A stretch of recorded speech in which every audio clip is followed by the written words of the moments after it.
If you don't currently want to cry every Sunday evening because you're thinking about how you're going to have to clock in Monday morning with a boss you don't like or coworkers that gossip in your back, and that you're going to have to spend 8 hours of your day working hard just to see half of your paycheck go toward your rent, you probably don't have a bad job. But maybe you still don't like your job for some reasons that you can't explain. Fortunately for you, in this video, you'll discover 8 of the most common reasons people actually do like their workplace, and if you can see yourself in any of them. The first one is the one people pretend isn't the main one, even though it usually is. Getting paid enough to cover your basic needs. A job becomes 10 times easier to love when the paycheck doesn't feel like an ongoing insult. And I don't mean rich, I mean stable. The kind of pay where you're not constantly doing mental math at the grocery store, and you're not one unexpected expense away from panic. Because when work barely covers survival, you don't experience your job as a path. You experience it as a treadmill. And treadmills are great for fitness, but they're terrible for building a life. So, though no workplace is perfect, people usually tend to have a smile on their face at the end of the month when they see that their bank account is growing and not shrinking after covering for all basic survival needs like rent and food. The second reason is respect, the kind where your manager doesn't treat you like you're lucky to be there, where coworkers don't talk down to you and where your ideas aren't ignored until someone with a higher title repeats them 5 minutes later. Sounds familiar?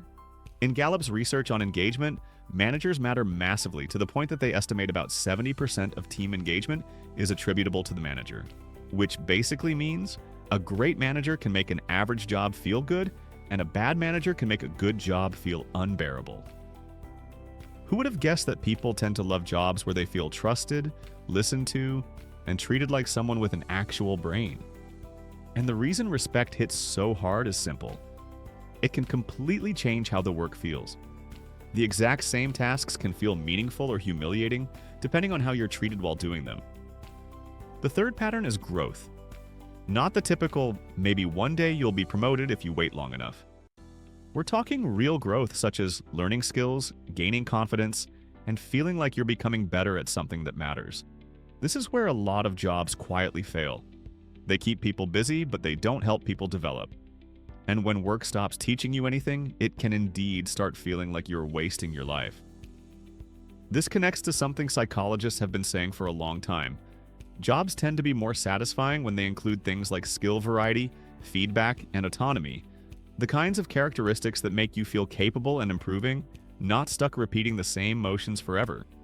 Research on job characteristics consistently links these design elements with job satisfaction. A job that lets you grow gives you a future, especially when you can add these extra skills in your CV to be promoted or potentially develop elsewhere if the current company has no further opportunities for you.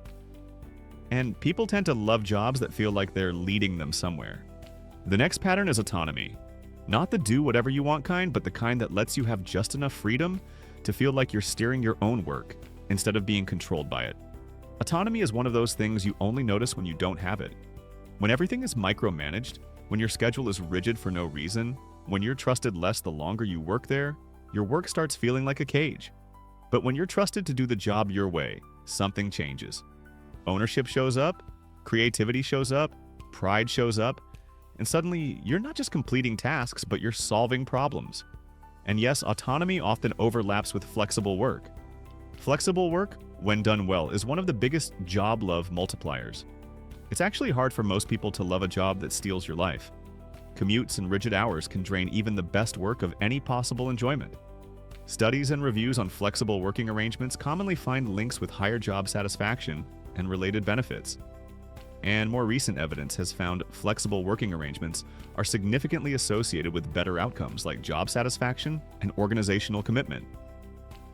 That doesn't mean everyone must work from home to be happy, but it does mean people love jobs that respect time, energy, and life outside the office. And this is where we get into something that sounds soft, but is actually one of the strongest predictors of whether a job feels safe to enjoy: the psychological safety.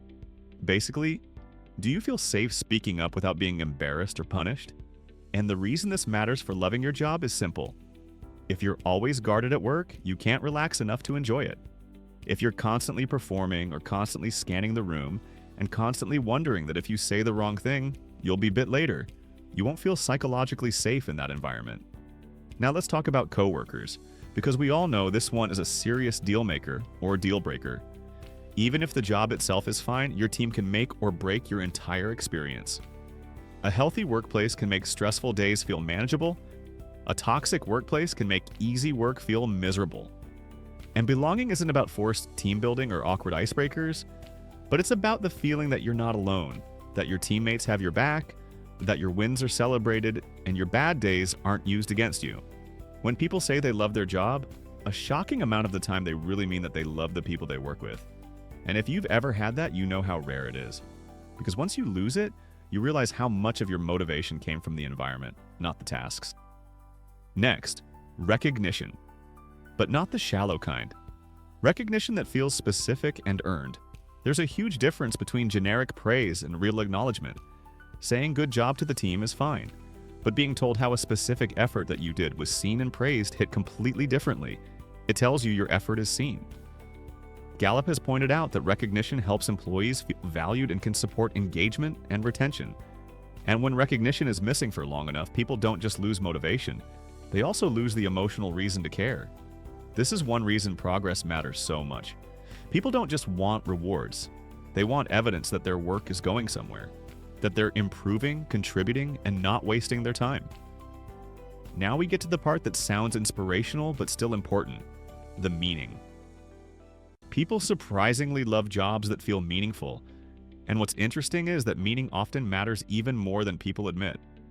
Harvard Business Review has discussed research suggesting that meaningfulness strongly relates to engagement and satisfaction, and that when people don't find work meaningful, they're more willing to quit, especially among the younger workers. And in a widely cited HBR-related survey, a large share of people said they'd be willing to earn less for more fulfilling work. And many reported they'd give up a meaningful chunk of lifetime earnings for a job that was always meaningful. That sounds dramatic until you realize what meaning does. It makes effort feel worth it. This doesn't mean that every job needs to save the world. Meaning can actually be very small. It can be helping a customer, improving a process, supporting a team, or even building something you're proud to put your name on. People simply love work that makes them feel useful. And finally, there's one factor that doesn't get talked about enough, but it decides whether people can love their job for more than a short burst. Sustainability. In other words, the job doesn't destroy you. Because you can love the mission, love the people, love the work, and still burn out if the workload is constantly unrealistic. Burnout isn't just being tired, it's when recovery never happens, when stress becomes the default, when even your days off don't feel like days off. We have clear public health signals that burnout can be widespread in certain sectors. For example, the CDC reported that in 2022, 46% of health workers said they felt burned out often or very often, up from 32% in 2018. That kind of pressure doesn't just reduce performance, it kills any chance of loving the job long-term. A job people love is usually a job they can do without sacrificing their mental health to keep up. And sometimes sustainability comes from redesigning work itself, not just being tougher. That's why experiments like shorter work weeks and better flexibility keep getting attention. In the large UK 4-day week trial, most participating companies kept the model afterward, and many reported improvements like better well-being and reduced turnover. It's not proof that every workplace should do it, but it's proof that how we design work affects how people feel about it. So when you put this all together, you start to see the pattern. People don't only love their job because the task is easy, but actually for a combination of multiple points. The paycheck is enough, they grow new skills at their workplace, they have some level of control over how and when they work, they have good coworkers, there's some meaning in their work, and they are not burnout doing it.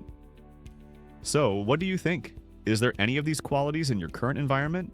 If you like this video, give it a like and comment, or watch one of the similar videos showing at your screen right now.